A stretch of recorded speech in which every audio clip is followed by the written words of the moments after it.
from Michigan, Ms. Tlaib, is now recognized for 5 minutes. Thank you so much, Mr. Chair, for having this important hearing.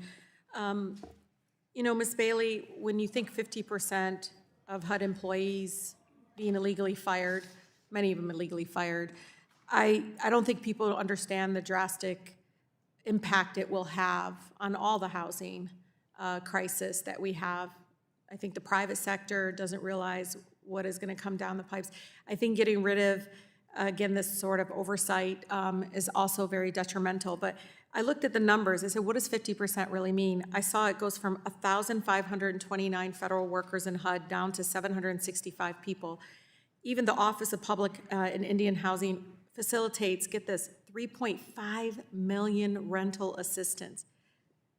Mr. Chair, that means 3.5 million residents who count on those federal workers for that rental assistance program will be wiped out. And it's going to disrupt services to them and disrupt, again, this effort to try to combat the housing crisis. But when I even look deeper into it, I look at the HUD's Office of Fair Housing and Equal Opportunity, and I was like, okay, so they're gonna cut them from, it's 572 workers there, down to 134 workers. That's a 77% reduction. I want you to tell Ms. Bailey, my colleagues and the American people, is housing discrimination still happening? Thank you for the question. Every year, there are over 4 million instances of housing discrimination. And most instances of housing discrimination are not reported for fear of retaliation.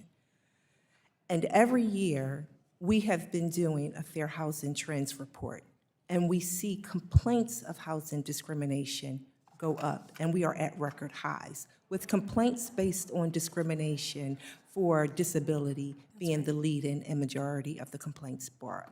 And I want to highlight one of the victims that the National Fair Housing Alliance recently assisted. She was an older American, and she was facing challenges with creating repairs to her home because, as we all know, insurance costs are rising, and she was unable to pay her insurance, and she was about to lose her home and be foreclosed upon. And what we were able to do as a FIP grantee was to assist her in getting the proper repairs done and make sure there was no fraud and abuse like we saw during the Great Recession, where so many older Americans lost their homes because they were doing things like getting repairs on their home and didn't realize they were signing away a lifetime of equity. And we were able to help her get those repairs and maintain her insurance so that we did not have an older American lose her home. That's the travesty of the Great Depression, the Great Recession of 2008. We saw so many homeowners in cities like Atlanta who were house rich but cash poor be the targets of dangerous and risky abusive predatory lenders who would go to their churches, who would go to their community centers as trusted resources and meet with them and convince them to take on projects to improve their property so that they could retire with the dignity that they deserve. They were hoodwinked, and all of their home equity was taken away. And that's why we have the Consumer Financial Protection Bureau today, an organization, an agency with a sole mission of I always consumer tell people protection. it's the 911 for fraud. That's where my residents call. I call CFPB. I don't care if it's mortgage fraud or targeting them, and they get it over and over again.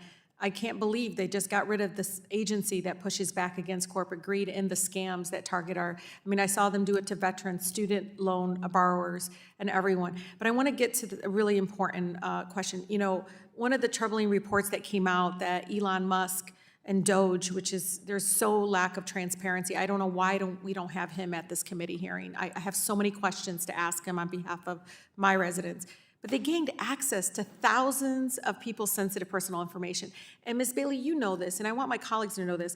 I mean, you know, HUD enforces civil rights laws and pushes back against abuse, but it also enforces Fair Housing Act and parts of the Violence Against Women's Act.